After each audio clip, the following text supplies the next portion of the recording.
Putin has just put his country's nuclear forces on special alert. Let me begin with an admission. So many times, I've thought, Putin would never do this, then he goes, and does it. He'd never annex Crimea, surely, he did. He'd never start a war in the Donbas, he did. He'd never launch a full-scale invasion of Ukraine, he has. I've concluded, that the phrase, would never do, doesn't apply to Vladimir Putin, and, that raises an uncomfortable question. He'd never press the nuclear button first, would he?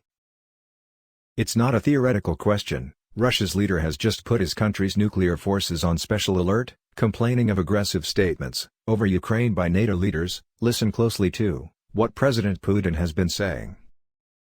Last Thursday, when he announced on TV his special military operation, he delivered a chilling warning to anyone who would consider interfering from the outside. If you do, you will face consequences greater than any you have faced in history.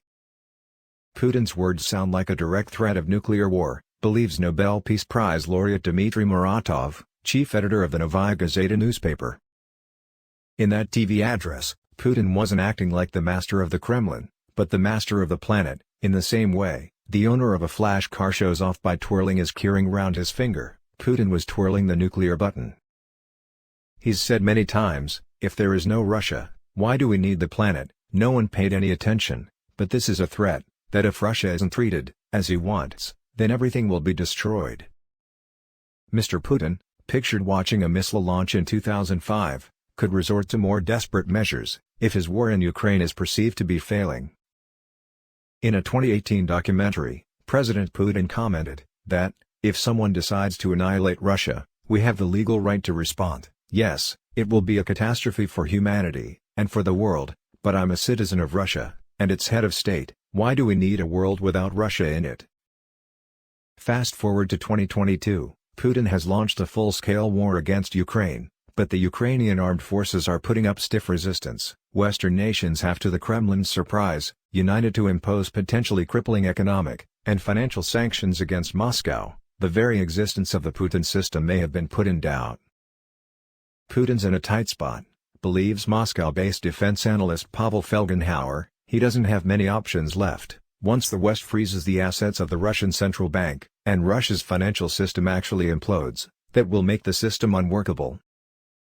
One option for him is to cut gas supplies to Europe, hoping that will make the Europeans climb down. Another option is to explode a nuclear weapon, somewhere over the North Sea, between Britain and Denmark, and see what happens. If Vladimir Putin did choose a nuclear option, would anyone in his close circle try to dissuade him, or stop him? Russia's political elites are never with the people, says Nobel laureate Dmitry Muratov. They always take the side of the ruler. And, in Vladimir Putin's Russia, the ruler is all-powerful. This is a country with few checks and balances. It's the Kremlin that calls the shots. No one is ready to stand up to Putin, says Pavel Felgenhauer. We're in a dangerous spot.